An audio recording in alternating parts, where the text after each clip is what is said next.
This is the 8-9 Combo.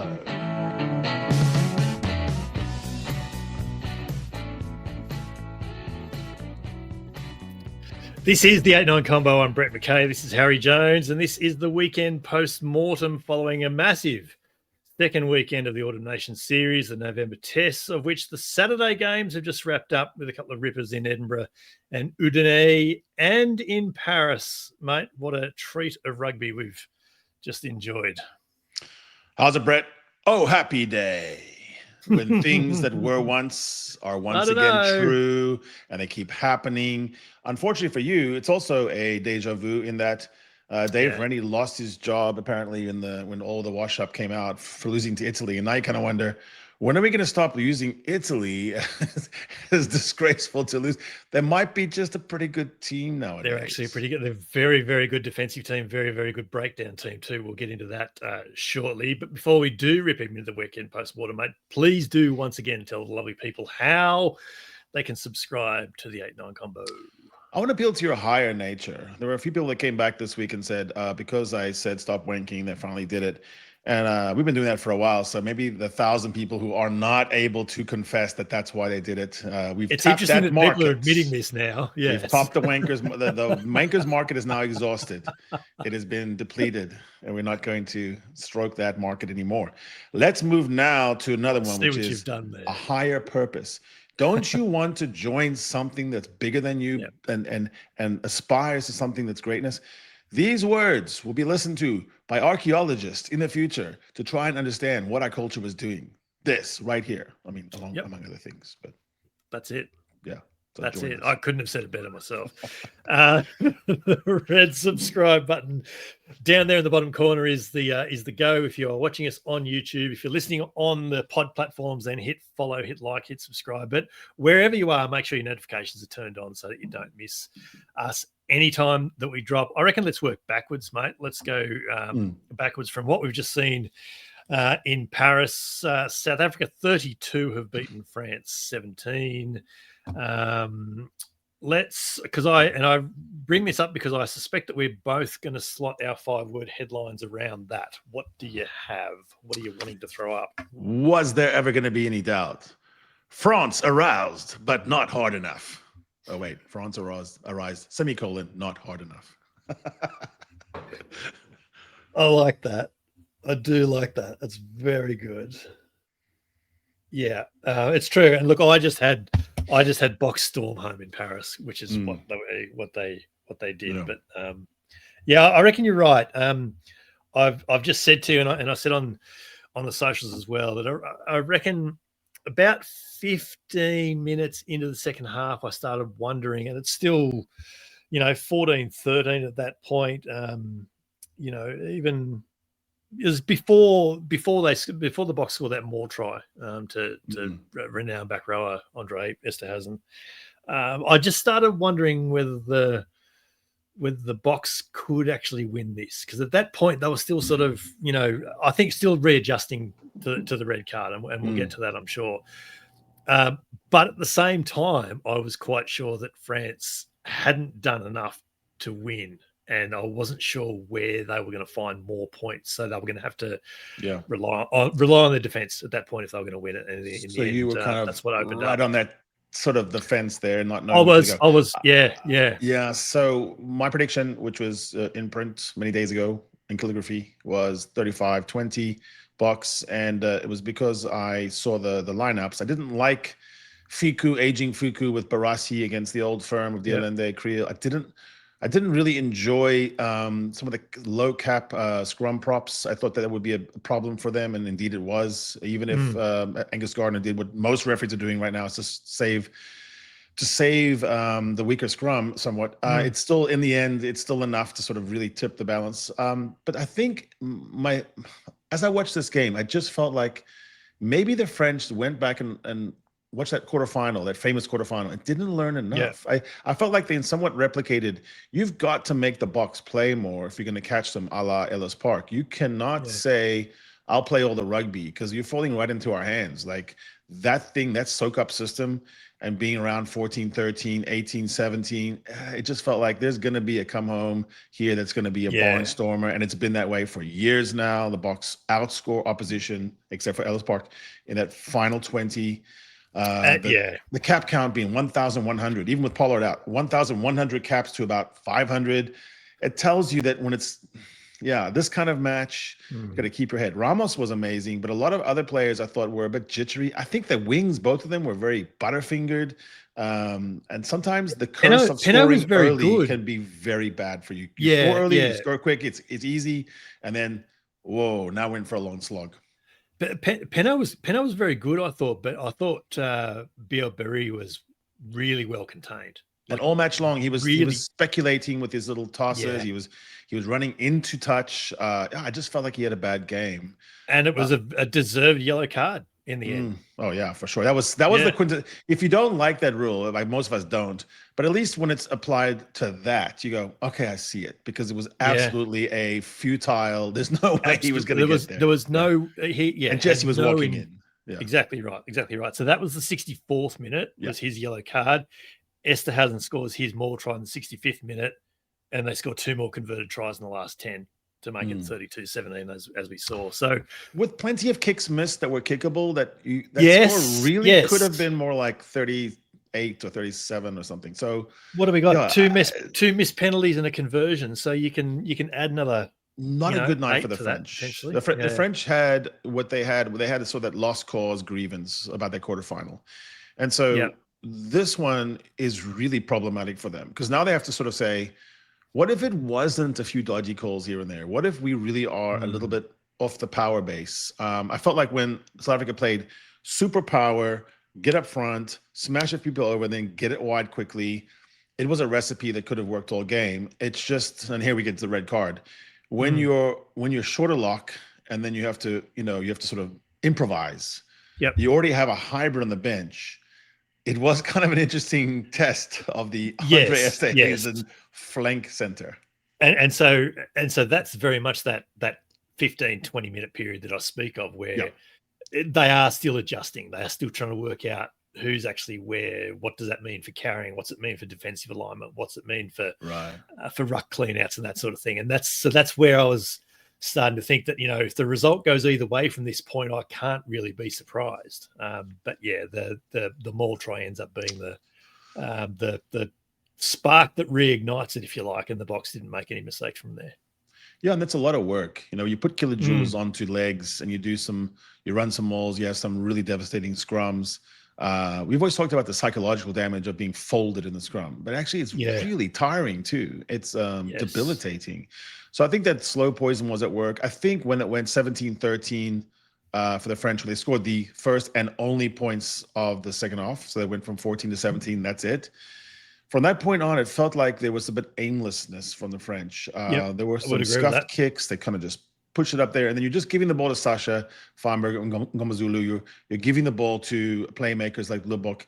And even if they didn't do well with each one of those, the fractured ball that started being dropped in there, and then you started feeling like the fatigue-based penalties started kicking in. So the French just looked really out, and then you start leaking penalties. Yeah, it looked it looked, even coming in to half time and even in that 20-minute period after the break, it looked like if France were going to get further ahead, it was going to be on the back of something miraculous that Tomo Ramos could do. A chip and chase, anything, something, or a diagonal by Ramos that was uncanny. That first one he put over, it looked like nothing, and they go, that was pretty much the perfect indefensible kick. It was beautiful. Yeah, absolutely. So we'll get to the Boks then. Where's the big lessons for France in this? Because they're actually 5th in the world now, aren't they? So they've sort of retreated a little bit. They've got who next week? Yeah, but I wouldn't snapshot any rankings. I'd still say the top 4. They're the Six Nations reigning champions. They have clearly separated themselves from Ireland. Where they can beat the rest of the Six Nations where they can beat the rest of the Six Nations is not how they can beat the Boks. They have they literally need to have a different game plan, even maybe a shift of personnel that they don't think, maybe Intermec's not on, maybe you play make through a double playmaker system. You cannot have that in midfield. There's just differences you do with the Boks. I think they can beat Ireland and run England well with their cast of characters. So that's the first thing. I don't know if they've extracted the proper lessons. I think you need to sort of find a way to make the Boks play more than they want to. And I've never thought it was good to just run into a threshing machine over and over. I just think guys from the farm will tell us this is a bad idea. Yeah. And they just seem to be happy to do it. And okay, sometimes it worked, but that's a hard way to make a living. And I think there was a tussle. So first 15 minutes of the second half, kick chase, Monty came on at 57 minutes. So that period of time from 40 to 57 minutes, kind of nothing happened. And so you've got a red card advantage. You've got your plan, you have your oranges talk, and then what did Fabien Gelte tell them? What did he tell them that made come 14-13, waste 17 minutes, even with a charge down of Mani, and get nothing for it? And then, all you've got is 17-13. That's it. And then you get ready for the final stanza, 20 minutes of hell. You knew it was coming. And like you said, they had to bank more points. They just had to manufacture more points. And that's where I always wonder about them. Are they, yes, they're mercurial and they do crazy, but are they able to sort of seize a game like that and just march down the field? I don't feel it. I feel like the All Blacks still have that better than them. I'm kind of starting to think England might do it better than them.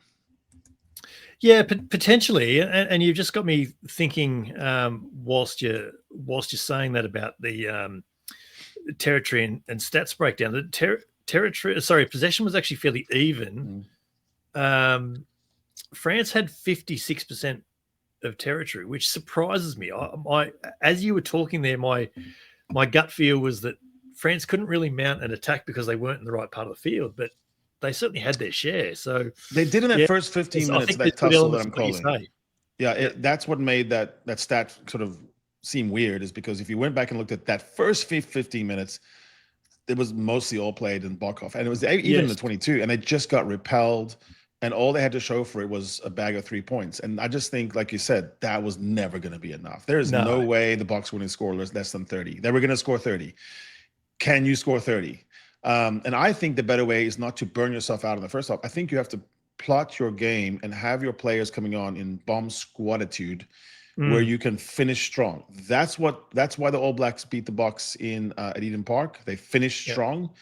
Even if they just defended and they held on, they still had the people on the field. And I think at the end it was a bit of a mismatch out there. And there were some guys out there with 2, 4, 6 caps, didn't look ready. But one Fenter was on at the start, and he got yanked, the quickest yank of any prop I've ever seen. So Steenekamp comes on at the 34 minutes. He's been subbed, and then that's a huge push. And Kobus Reinach does his, what our friend Jeff Park said, sort of tell your grandkids try. Yeah, it was a hell of a try. Him and Grant Williams both had a snipe try, and but I was very happy for 35-year-old Kobus to do that perfect little chip. It reminded me of, was it Ricky January chipping the All Blacks and just the ball just bouncing just right. Yeah. For a second, I thought the ball was going to bounce just wrong. But no, it was a great equation. I did like the quietness in the stadium.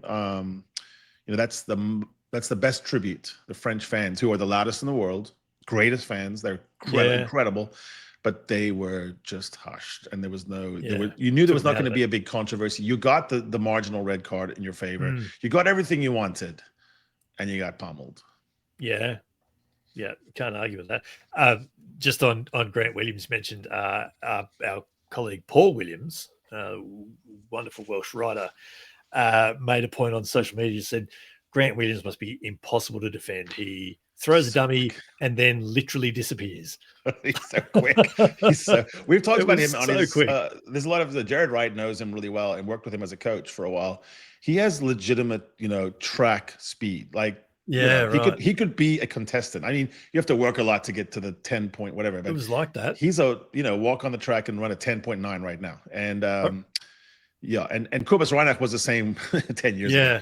What's funny about it, Sasha's try had a bit of that element too, of like, you just keep running in a giant circle and then no one stops you. Yeah, he sort of feinted around to the outside though, and I always thought he was going to throw the dummy, and he did throw the dummy and scores.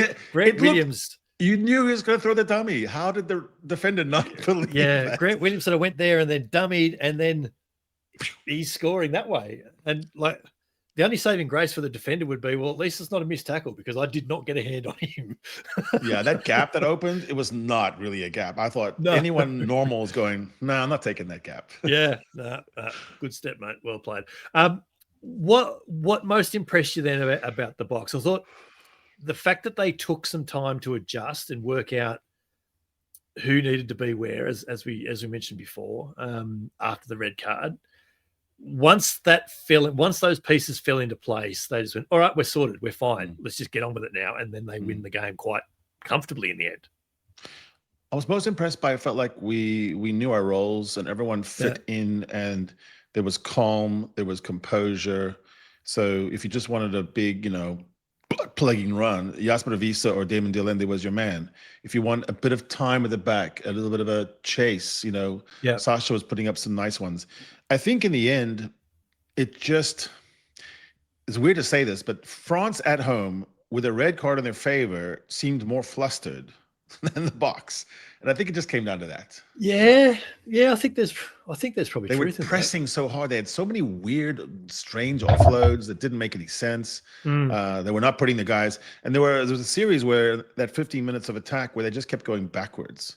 And you've got to kick. I mean, their best moments were Ramos's sliding diagonal kicks that were really diabolical. What a player that guy is, by the way. Yeah, very, very good. He was clearly probably should have gone off for an HIA, but Well, that sort of leads us into the card, then, doesn't it? Look, what I'll say about it is that I was surprised that it ended up straight red, but I can absolutely see why it ended up there, because as soon as they started speaking in terms of intent and recklessness, then that puts you down a separate road on the foul play workflow chart, and that removes mitigation from it. So up until that point, I was thinking it could easily be 20-minute red, but it probably mitigates with the drop in height. But as soon as they start speaking in terms of recklessness about the tuck shoulder and always being illegal, that removes mitigation from the process. So I can absolutely see why they ended up where they ended up.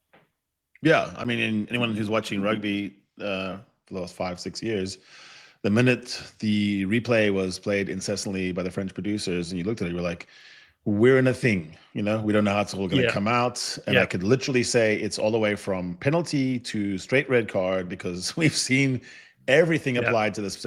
And to be fair, what I'm saying is not the tucked arm itself, if that wasn't really the instrumentality that ended up attracting the attention. The instrumentality was the height. And the height was that a 6'10" guy comes in like a steamroller. He's aimed his point. He's got down as low as Louis can probably get at this stage in his life.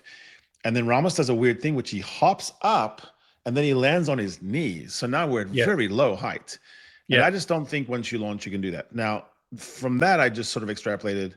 For me, it's probably a yellow card with a referral to see what you think, and this is exactly where I was as well. Because the shift was too sudden and great. And the minute you start doing slow motion, it starts to mess up your brain, because you start looking at everything as an intentional, I could bail out. He couldn't have bailed out. No. I'm sure of that.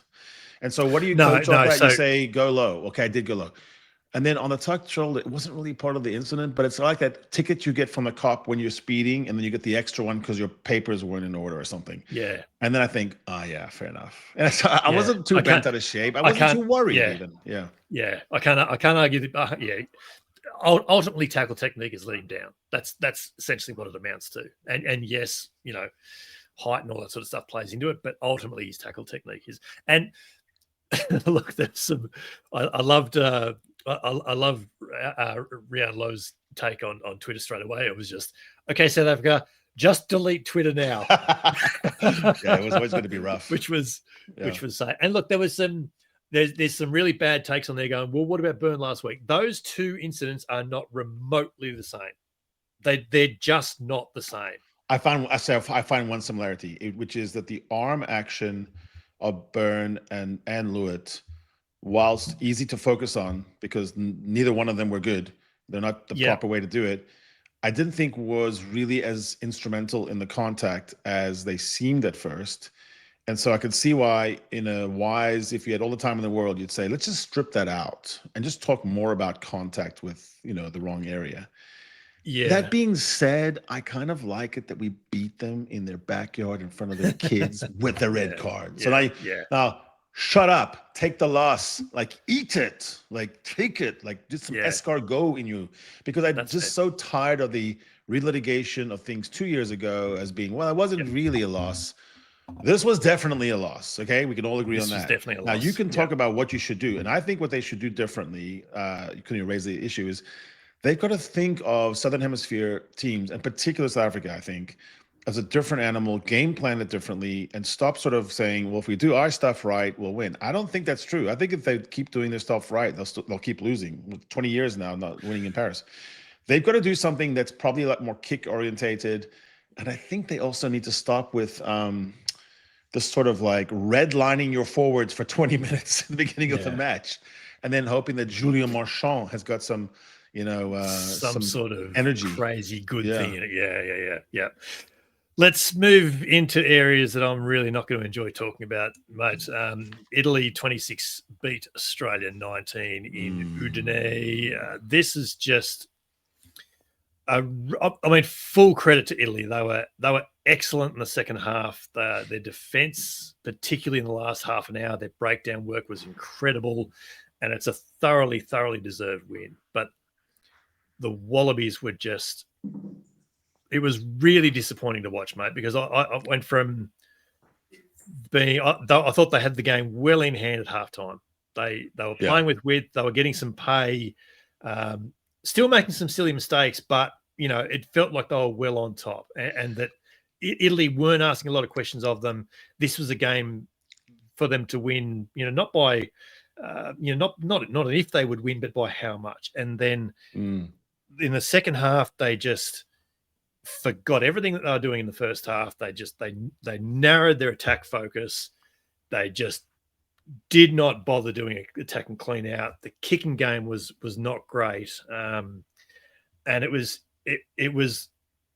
the most disappointing capitulation of 2025. That's how I'll put it.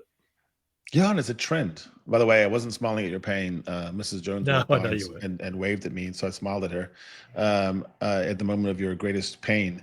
Listen, I think that was the worst Wallaby performance I've seen in the Schmidt era, and I was wondering why, because there's been worse losses. I just didn't like it. I didn't like the feel of it. I thought the shape was gone. I didn't like the shape on the second phase, third phase, when you had to regroup. I felt like there were people loafing around. I'm not calling out anyone. I haven't looked at it closely enough to go back and see who that was. But I swear to shit, there were people walking around when they should have been chasing, which made some of the kicks look bad. But it wasn't the kicks' fault. It was the lack of chase. Also, I noticed in the first half, 12-9, carried 70-31, had 61% of the ball, made 126 passes to 52. Gained 196-48. So it's such a lopsided thing. And to be up 3, you kind of go, I hate those games where you're up by 3 and you dominate. Like, what am I missing here? Whereas in the box French, where there was no domination there, it was just a proper 40 minutes and the score was close. Yes, it was a 50-50 at halftime. Yes. When you're not dominating on the scoreboard, but you are on the field, you start to wonder, is my attacking shape in the 22, when I have to really do it, when you're all massed and packed, is it working? And I wondered there because, let's see, the tackles. The Italians attempted 201 tackles. They made 185 of them. That's fucking brilliant. But it also means maybe you guys were running into them instead of running. They absolutely were. The last half an hour they spent playing, one pass, pick and drive. And that's what I say. They narrowed their attack to the point of the Italian defenders are just going, yep, he's mine, and their on ballers just come in over the top and get it. And what's infuriating about it is that if it's a message at halftime, then it doesn't make any sense. But if it's not a message at halftime and that's something they just worked out to do on the field, then that makes even less sense. But either way, that's a great question. What it involves in both cases is them going, all right, we're going to play narrow. And all the attitude is lost about the breakdown clearance, because you had guys going into contact in front of pods and still being isolated and turned over. I saw 3 times your cleaners were on the wrong shoulder. It's just a cardinal sin to go inside instead of outside. And then because the other guy, zigzagging. I literally saw a situation where you had 2 cleaners, Wallaby cleaners, run into each other. So that's going to be a horrible watch for them. Yeah. Listen, I think 5 out of the 6 test loss now is something that is more than just a blip.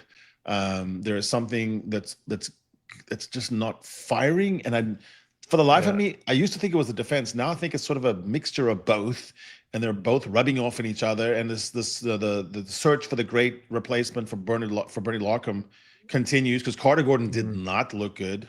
He lost 4 turnovers. He kicked the ball out. He had these moments of brilliance. That fling across the field. But when I'm talking about shape, I just think a general needs to be on the field, not at 9, at 10, that says, here's what we're going to do. Until the Wallabies find that, I'm wondering if this style is going to be a lot of brave losses, starting seasons well, but not ending them well, because people are working this out. It's too elementary. It's too predictable, because everyone knows that we've just got to keep tackling against them, and the mistakes will come. It's what we've been talking about all year. It's what we've certainly been. Well, I've certainly been writing about it all year. What's missing is the counterattack. So Fraser McWright gets pilfer. Now I think you guys are just happy with the pilfer, and you're like, oh, good, we'll get the penalty. But I think the Wallabies scoring quickly from fractured play was what made the first part of the season so brilliant. You know, when they played well against the Lions, against the Box. There was Argentina. There was this flash of score. Yeah, there's some missing punch in the backfield, certainly, and a few people was suggesting on the socials that they really miss Tom Wright, but I don't know that it's Tom Wright completely, because they didn't have Tom Wright against Argentina, and they were still playing that high counter-attacking game. It's been after he's gone out that they've regressed this way. So I don't think they've missed Tom Wright as much as they've missed and again, I made this point on the socials as well. I didn't think that the difference between with Lenny Katau and without Lenny Katau would be as big as it very definitely is. Oh, I wasn't expecting that. I think he organized man on his left and right. I think particularly exactly. Joseph Akusu, he really sort of probably guided him. Right now, no fault on Joseph. He's still learning the game and the spacing. He's not getting that same guidance. But it seems like he's muddled, and they're all running into each other, and no one's getting that sort of what you want between the 13 and the 14 or the 11 is this giant gap where that one bridge and they're away. Now I feel like everyone's running diagonally. Yeah, You mentioned Carter Gordon there before. I thought he certainly had moments, and I actually think in the first half the shape that he was playing to definitely looked better, and they have been playing more off 10 in recent weeks, but then they stopped doing that, and this is what I don't understand. Well, see, I guess my point is from Noah Losia on post Quaid, it's almost like whoever it is. No one ever gets to be settled and accepted as the leader from 10. It's just this carousel. And I think Carter could go out next week and have a blinder or a stinker. And the 10 could go out and he's the fifth. He's the 5th different starting 10 this year. Exactly. So that affects everyone else around them. That affects your 15 on kick chase. That affects your wings on how they set up. And I just think everyone's still finding each other, and I don't like it at all, because I was really enjoying your excitement post Wallabies matches. Look, they've got a lot of work to do for Ireland next week. Italy, on the other hand, have got South Africa, and they're going, all right, let's just have a crack. We'll see what happens. And who knows? Who knows what might happen? In terms of the other games, this is Scotland lost to New Zealand in the end, 25-17 it was. I'll call this a game of 3 halves, mate, because New Zealand led 17-0 at half-time and were well on top. Scotland stormed back into it in the second half to make it 17 all. And then the third half is the Damien McKenzie injection. Yeah, this is not some bad, weird measurements of a Miss World contestant. 17-8. Man, I have never seen a game just thoroughly taken over by the 8 by Macca. It was like he was the only player in the field. He was battered, he was bruised, he was scratched. he overcame these three things that were really problematic for All Blacks. They were bad in the air again. Mm-hmm. They had 3 cards. They've had problems with cards now for years. 3 yellow cards, yes. And they were starved of territory. So they had sort of the 3 things that you'd start out going, hey guys, just make sure that on these 3 things, when no one's getting carded, yes, sir, yes. Let's be good in the air. Let's be strong in the air, strong-handed. Let's dominate territory. And then let's play where we want to play. No, let's get none of those things. Let's bring Macca on and have him be battered and bruised and score an impossible try. And then, boom, there you go. Grand Slam possible. 1 man of the match, and he was on the field for 20 minutes. And it was so deserved. Like, I've never seen someone just come on and say, I am the man. I am the Colossus. I'm the smallest guy out here, but I am the man. Take this game off me. The other games, England did it pretty easy against Fiji, 38-18. That was tight-ish, I'll say, until about the last 20 minutes or so. They scored 2 tries in the last 11 minutes, England, and then Ireland were very comfortable against Japan, as you would probably expect, 41-10 there in Dublin. So before we close, I want to just say something about Gregor Townsend, which bothers me. So he's been there, Scottish coach, a long time. Where would he be without the Calcutta Cup? So I was looking at how many times he's lost to various. Yeah. So he's 0-10 against Ireland. He's 0-4 against South Africa. He's 0-3 against the All Blacks, but he's 5-1 against England. Yeah, right. And I reckon that a Scottish coach keeps his job as long as you keep beating England. It's fantastic. You have 1 game every year. Got to win that one. It's like it doesn't matter how bad the Chelsea coach is going as long as they beat Arsenal. Yeah. I'm being a bit unfair because I think Scotland looked good, and in some ways they looked better than Australia against New Zealand. Yeah, so they were a lot better than last week too. Scotland, they were a lot better than last week. So that's all fair. A great weekend. A big weekend. There's a couple of big games next weekend to come as well. England, New Zealand could be anything. Ireland, Australia, I hope, lives up to that now. Aussie will step up. Wallabies been playing Ireland really well for a long time now. Yeah, that's a matchup in your favor. Yes. That's a Fraser McWright heaven right there. Yeah. You know what might be a really interesting game, though? And it's Sunday next week. Scotland-Argentina could be a cracker next week. Could be very fun. And in saying that, Argentina play Wales in Cardiff on Sunday as well. So that's going to be a great game to wrap out this weekend as well. But anything else that we need to throw in here? I believe that's it. Go Box. I think that's it. Yeah, good on them. But that is then all our friends, be quiet for a while. Just be very, very quiet. Wallabies friends, très tranquille. The postmortems can continue. You can tell us what you think by following Harry and I in the socials. You can find the 8-9 combo on the socials as well. Have you say here on the 8-9 comments in the YouTube channel is what I'm trying to say. And you can have you say there. We'd love to hear from you. Shares, ratings, reviews, all of that. We love it all. This is the 8-9 combo, the short side set piece combination you didn't realize you needed in a rugby podcast. I'm Brett McKay. He's Harry Jones, and we will be back in your ears in a few days' time when Charlie Morgan joins us for another great rugby chat. Come play with us. Here goes Jones with another bruising run. He links up with McKay, who pops back to Jones. They can't. They won't. They will. What a try. The Dream Team combo go in again.